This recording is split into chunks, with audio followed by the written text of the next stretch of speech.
Pour en parler, notre prochain invité, c'est Benoît Barbeau. Il est professeur au département de sciences biologiques de l'UQAM et expert en virologie. Bon début de journée, M. Barbeau. Bonjour, M. Zappa. On vient de voir ces zones chaudes, 3 régions particulièrement, notamment celle de Laval. Le premier ministre François Legault va donner un point de presse à 15 heures aujourd'hui.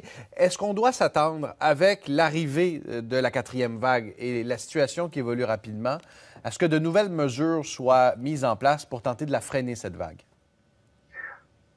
C'est vraiment au gouvernement de décider qu'est-ce qui sera la meilleure approche. C'est sûr que non seulement on voit le début de la 4e vague plutôt s'amorcer progressivement, mais on doit aussi craindre la rentrée scolaire et évidemment le retour dans les lieux de travail de la bonne majorité des Québécois.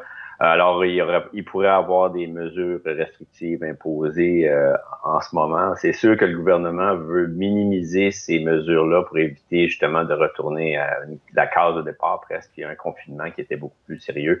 Alors, le passeport vaccinal, évidemment, on en entend parler beaucoup et dès le 1er septembre, ça sera une mesure qui va être appliquée. Mais autrement, il y a sûrement des possibilités que on peut cibler des mesures particulières dans ces régions, que ce soit au niveau des regroupements, le port du masque. Alors, c'est à venir, mais certainement, c'est inquiétant, mais on voit cette tendance qui se dessine plus particulièrement dans ces régions. Aux États-Unis, on va commencer à administrer une 3e dose aux gens les plus vulnérables, par exemple les aînés, les gens qui sont immunodéprimés. Est-ce que, selon vous, c'est une stratégie qu'on devrait déployer également au Québec en vue de la 4e vague?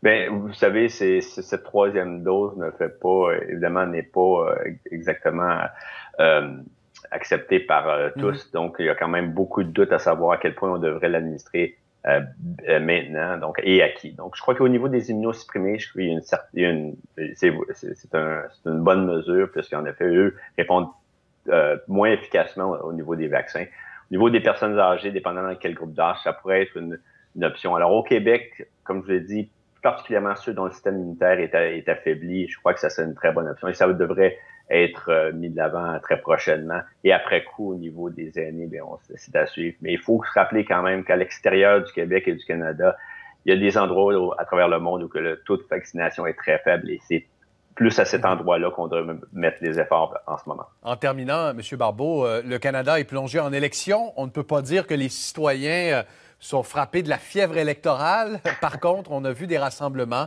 certains spontanés. Est-ce que ça, selon vous, faire campagne au beau milieu d'une 4e vague, ça représentera des risques accrus, entre autres dans des régions comme Laval? Vous avez raison. Donc, c'est toujours un risque lorsqu'il y a des attroupements, donc plus de personnes qui se retrouvent à rassembler. Si c'est à l'extérieur, c'est déjà quand même un risque qui est beaucoup plus faible. Ceci dit, je crois que durant la campagne électorale, on verra sûrement des événements qui auront une saveur plus virtuelle. Et puis donc, j'espère que les différents partis feront attention et utiliseront les mesures nécessaires pour éviter justement qu'il y ait trop d'éclosions. Mais certainement, il y a des risques, il y a quand même des mesures qu'on peut appliquer pour éviter qu'il y ait transmission. Ouais, on fait campagne à l'extérieur. Merci beaucoup, Benoît Barbeau, je le rappelle, professeur à l'UQAM. Avec plaisir, bonne journée.